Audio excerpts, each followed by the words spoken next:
Hello everyone, मैं प्रदीप कुमार आगाज IAS institute में आप सभी का स्वागत करता हूं। तो आइए आज के इस वीडियो में हम लोग बात करने वाले हैं विज्ञान एवं प्रौद्योगिकी।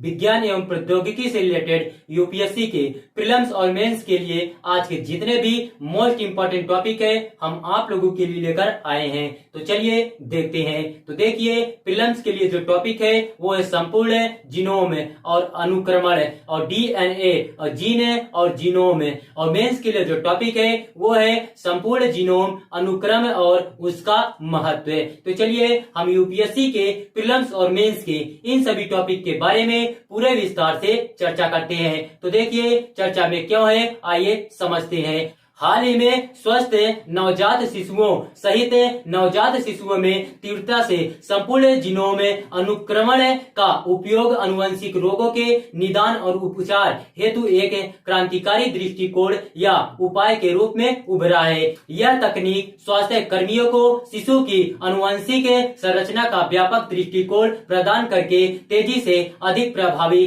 निदान प्रदान करने में सक्षम बनाती है, जिससे बेहतर परिणाम मिलते हैं। साथ ही स्वास्थ्य देखभाल लागत में भी कमी आती है। संपूर्ण जीनोम अनुक्रमण क्या है, आइए देखते हैं। सबसे पहले हम लोग इसका परिचय जानते हैं। तो देखिए, सभी जीवों का एक अद्वितीय अनुवंशिक कोड या जीनोम होता है जो nucleotide base adenine A, thymine T, cytosine C और गुआनिन जी से बना होता है।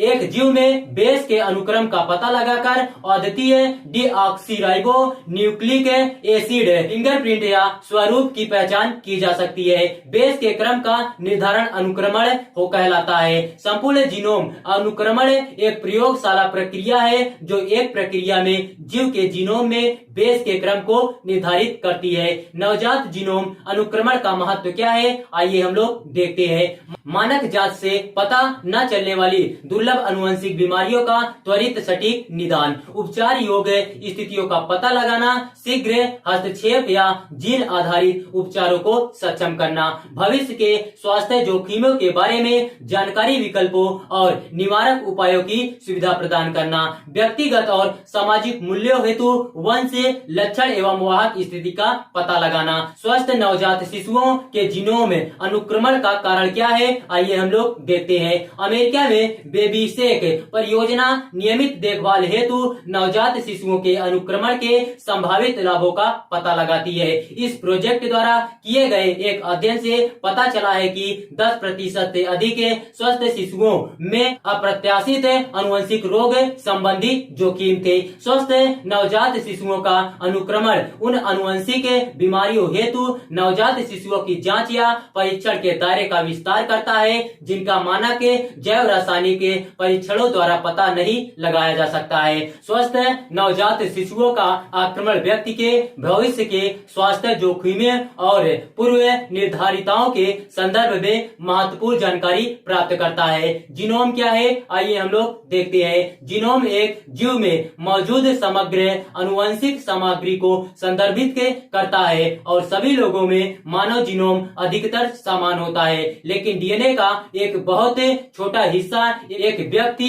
तथा दूसरे के बीच भिन्न होता है। प्रत्येक जीव का अनुवंशिक कोड उसके डीऑक्सीराइबो न्यूक्लिक एसिड से निहित होता है जो जीवन के निर्माण खंड होते हैं। वर्ष 1953 में जेम्स वाटसन और फ्रांसिस फिक्र द्वारा डबल हेलिक्स के रूप में संचरित डीएनए की खोज की गई, जिससे यह समझने में मदद मिली कि जीन किस प्रकार जीवन उसके लक्षणों एवं बीमारियों का कारण बनते हैं। प्रत्येक जीनोम में उस जीव को बनाने और बनाए रखने के लिए आवश्यक सभी जानकारी समाहित होती है। मनुष्यों में पूरे जीनोम की एक प्रति में 3 अरब से अधिक डीएनए बेस जोड़े होते हैं। जीनोम और जीन में अंतर क्या है, आइए देखते हैं। सबसे पहले हम लोग जीन के बारे में समझते हैं। तो देखिए, जीन डीएनए अणुओं का एक हिस्सा है। अनुवंशिक जानकारी का वंशानुगत तत्व और प्रोटीन संश्लेषण को एनकोड करता है। इसमें लगभग कुछ 100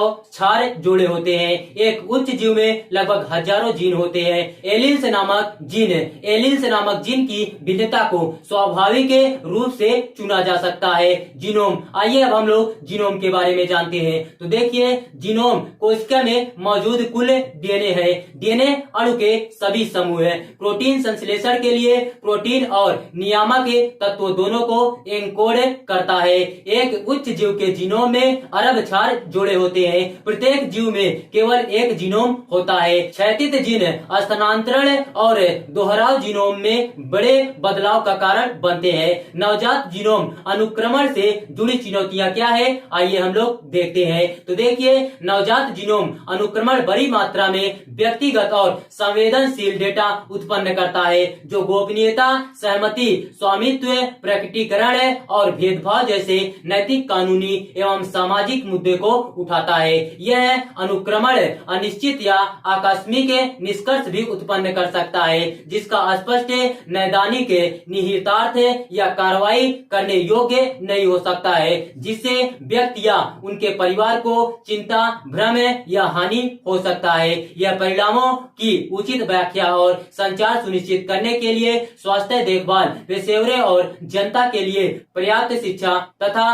प्रशिक्षण की भी मांग करता है। आगे की राह क्या है, आइए हम लोग देखते हैं। नवजात जीनोम अनुक्रमण में व्यक्तिगत जीनोमिक डेटा से संबंधित गोपनीयता, सहमति, स्वामित्व, प्रकटीकरण और भेदभाव संबंधी चिंताओं के लिए एक मजबूत नैतिक तथा कानूनी ढांचे का विकास करना। समन्वय, गुणवत्ता और समानता सुनिश्चित करने के लिए नवजात जीनोम अनुक्रमण को मौजूदा नवजात स्क्रीनिंग कार्यक्रमों, नैदानिक देखभाल तथा सार्वजनिक स्वास्थ्य सेवाओं के साथ भी एकीकृत किया जाना चाहिए। साक्ष्य आधारित अभ्यास, नवाचार और सुधार सुनिश्चित करने के लिए नवजात जीनोम अनुक्रमण का निरंतर अनुसंधान, मूल्यांकन किया जाना चाहिए। तो देखिए, अगर आप लोगों को इसका पीडीएफ चाहिए तो इसका पीडीएफ हम आप लोगों को टेलीग्राम चैनल पर अपलोड कर देंगे। टेलीग्राम चैनल का नाम है आगाज आईएएस इंस्टीट्यूट और टेलीग्राम चैनल का लिंक हम इस वीडियो के डिस्क्रिप्शन में भी दे देंगे। आप यहां से भी जाकर टेलीग्राम चैनल को ज्वाइन कर सकते हैं और पीडीएफ डाउनलोड कर सकते हैं।